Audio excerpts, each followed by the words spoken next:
Good day to all. We are from Class C. My groupmates consisting myself, Caddie, Jian, Eric, and Fudhail will be presenting on our study about IKEA. I'll be doing a short introduction on IKEA and its SWOT analysis, Jian on its quality management issue and recommendation, Fudhail to address its inventory and supply chain management, and lastly Eric on its profitability issue. Being the world's largest Swedish furniture retailer, it's famous for their extensive range of DIY, affordable, aesthetically pleasing to ice furniture items. Working together with over 1,000 suppliers around the world, IKEA's vision is to create a better everyday life for the many people. With credible suppliers worldwide, they have a strong supply chain because of long-term contracts, low cost prices because of lower freights, as customers have to do self-assembling. IKEA also has a strong brand image as people would usually head to IKEA if they were to get furniture, due to their lower prices and nice designs. Because they are so inexpensive, the issue of qualities have been constantly on the rise, leading to lawsuits and complaints, deeply affecting its brand image. COVID-19 has also impacted IKEA as they get their supplies from other countries. Lockdown in many countries was one of the major problems, as it leads to not meeting the production deadlines, manpower shortage, and also port congestion, delayed vessels, meaning IKEA might not be able to make it in time for seasonal item range. I will now pass on to Wei Jian, who will share more on its quality management issue. Thank you. Thank you, Caddie. I'll be sharing on the first operational management issue, specifically on the aspect of quality management for IKEA. Quality management refers to the ability to oversee all activity tasks required to maintain a desired level of excellence, such as quality policy, creating and implementing quality planning, assurance, quality control, and improvement of the company. The following are the operational management issues that I will address in terms of IKEA's quality management in the following 4 pointers as stated. Firstly, poor quality and services. IKEA had always been obsessed with their cost reduction approach, where it resulted in a reduced quality for their products. It was also a challenge to maintain a low price for their products while with the increasing price of raw materials. And instead would be IKEA receiving multiple complaints for their products, where 97,000 lightning units were recalled due to electric short hazards, and also with a series of product issues such as deformed woods, clapboards, and other issues. With the growing consumer income, IKEA faced threats for substitutes, where customers can seek for higher quality products with higher purchasing power, as such, impacting their brand image and declining sales. Next, poor customer care and training. With the lack of resources and proper training, especially where IKEA operates internationally, IKEA management of customer complaints were poorly managed. In addition, being a privately held organization, information on IKEA was difficult to attain. As such, many customers face difficulties for the return of service with delays and refusal for goods returned. With growing demand in online retail business and competitive pricing with better quality products, IKEA suffered a huge blow. Thus, the poor customer care and training led to a reduced credibility and decrease in profit of up to 40% of the furniture retail business in 2017 and 2018. Next, challenges facing international policies, customs, and tradition.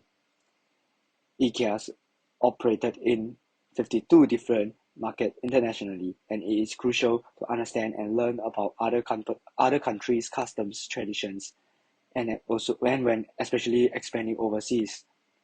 For example, the cross-culture issue in IKEA, China's company, where there are differences in lifestyle, communication barriers, taste and preferences, such as IKEA's preference for smaller beds. This resulted to an investment dilemma, morale issue, which resulted in IKEA's productivity, efficiency, and employees' job satisfaction. Lastly, poor leadership, ethics, integrity within the company. In the aspect of ethics, IKEA management team was known for employee discrimination, which resulted in lawsuit cases.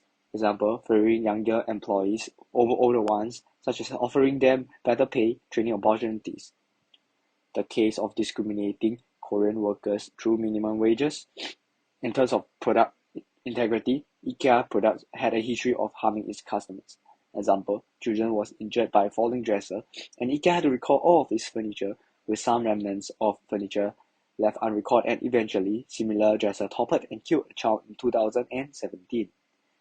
The poor leadership management of ethics and integrity resulted in a reputational loss due to discriminations and poor product quality. High cost was also incurred from the lawsuit cases. To streamline the issue in the aspect of quality management, total quality management could be adopted, where it focuses on the culture, attitudes, and organization of the company as a whole, with high expectations on quality across operations. Firstly, at the foundation level, IKEA can focus on implementing company policies with strong ethics, integrity, and trust within the company, such as establishing a code of conduct for employees to adhere to, embedding honesties and values, and giving trust to employees and letting them to take ownership on tasks and continuous improvement. Next, the building bricks consists of training, teamwork, and leadership. IKEA could send their employees for training such as communication classes for upgrading of interpersonal skills, cross-culture training, language classes, and etc. to level themselves up to face the challenges and demand depending on their operational requirements. To encourage teamwork, IKEA can adopt quality improvement team that builds a temporary team that aims to deal with specific problems that would often recur. To ensure good leadership management, IKEA top management should consistently exercise their influence in aligning their values and goals that are consistent with the objective of the company. The binding mortar, which cover the aspects of communication, is a vital link between all elements of TQM that binds the communication of all employees, suppliers, and customers. IKEA should implement an up-down and sideway communication to ensure efficient and effective communication between top management and employees, as well as across departments, such as communicating strategies, visions, issues, and solutions. Lastly, the roof, which is the recognition. IKEA can recognize its employees across different ways, place, time, such as ways like issuing letter of appreciation, award banquets, clubs, and cultural events at different places, such as recognizing employees in front of departments or the top management at different times, such as staff meeting, annual award banquet, or seminars. This serves to motivate the employees to work harder. In conclusion, for my sharing, IKEA could implement a TQM system with the following examples shared to improve their quality management across operations. This serves to address the issue highlighted earlier. Notwithstanding, IKEA could implement other quality management approaches such as the ISO 9000 to enhance customer satisfaction by meeting regulatory requirements, quality assurance program to enforce suppliers to follow with quality standards of the organization, and also the customer experience product quality that describes the organization expectations of customers from the product and services, such as product free from harmful chemicals that are safe to use, materials that are easy to assemble, durable, and functional. And now, I'll hand time over to Fudhail to talk about the second OM issue. Thank you, Jian. Now, the second operational management issue that we found in IKEA is in their inventory and supply chain management. Inventory is created to compensate for differences in timing between supply and demand. Many different types of inventory can be run by companies with different needs. Supply chain management is the management of interconnection of organizations that relate to each other, either upstream or downstream, that provides value to the ultimate customer in the form of products and services. Now, we've identified two issues in the inventory and supply chain management. Number one is their fluctuating inventory. Number two is disrupted distribution. Now, for fluctuating inventory, IKEA employs in-store logistics managers to manage inventory using a proprietary system to monitor, record, sort, separate, order, and keep shelves stocked. It also uses self-deployed inventory replenishment process that is known as the minimum maximum settings, where they will note the inventory reorder points and also the maximum amount of products to order at one time, and then evaluate the order amount. The logic is based on the amount of products that will be sold in a 2-day period. This is not an issue when supply is stable, but now with the COVID-19 pandemic, it has caused supply disruptions. Their system of inventory management is no longer fit to suit the current climate. Now, the impact that this has caused is on their customer relationship and their public relationship. Customers were unhappy that products were out of stock, and also customers have to wait much longer for deliveries, and in-store customers have to wait long queues with the chance of not even getting the item of choice. Number 2, disrupted distribution. With the COVID-19 global pandemic, it has brought disruptions to IKEA's distribution and supply chain. Major congestions at shipping ports, lack of manpower and drivers, coupled with increased demand for furniture, are causing massive delays. Now, the impact to IKEA is that it has increased their operational costs. IKEA had to personally purchase its own shipping containers and charter vessels just to try and ease congestion at popular and major European ports.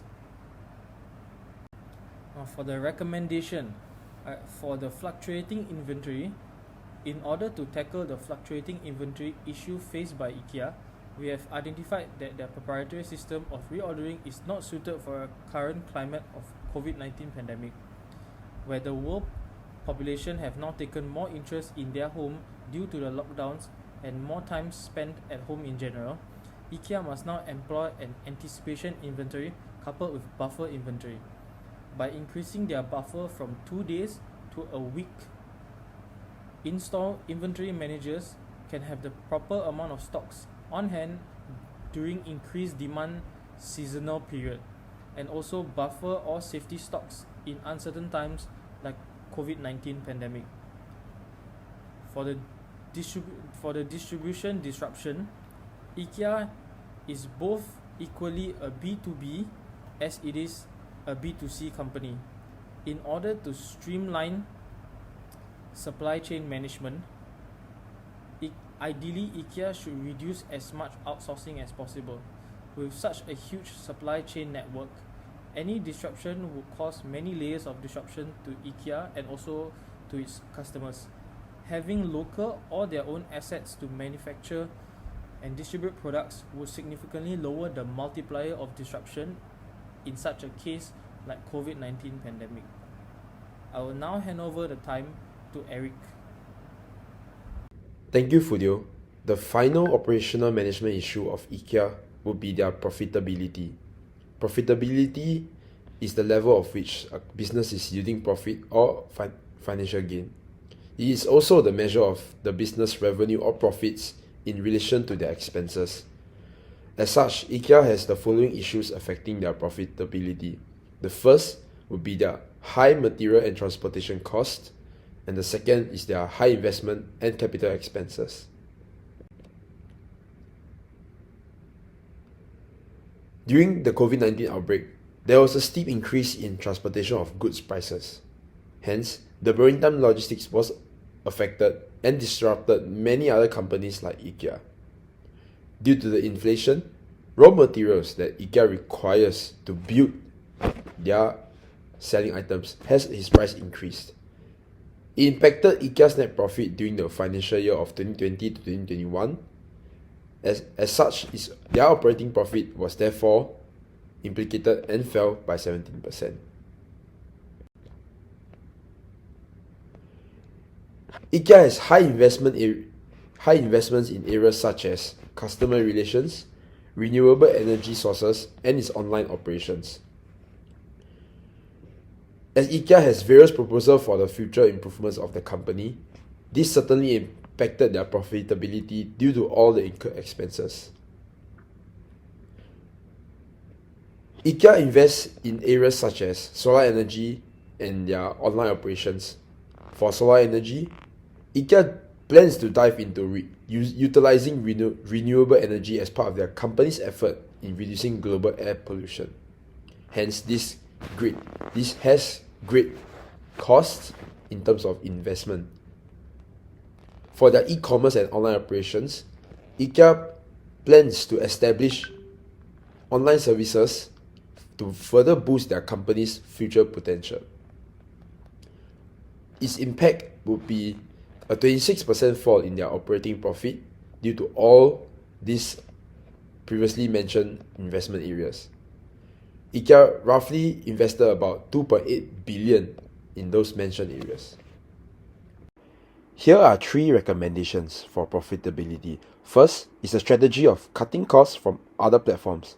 An example would be IKEA's idea for renewable energy and their energy-saving LED light bulbs, which will definitely save IKEA in their operating expenses.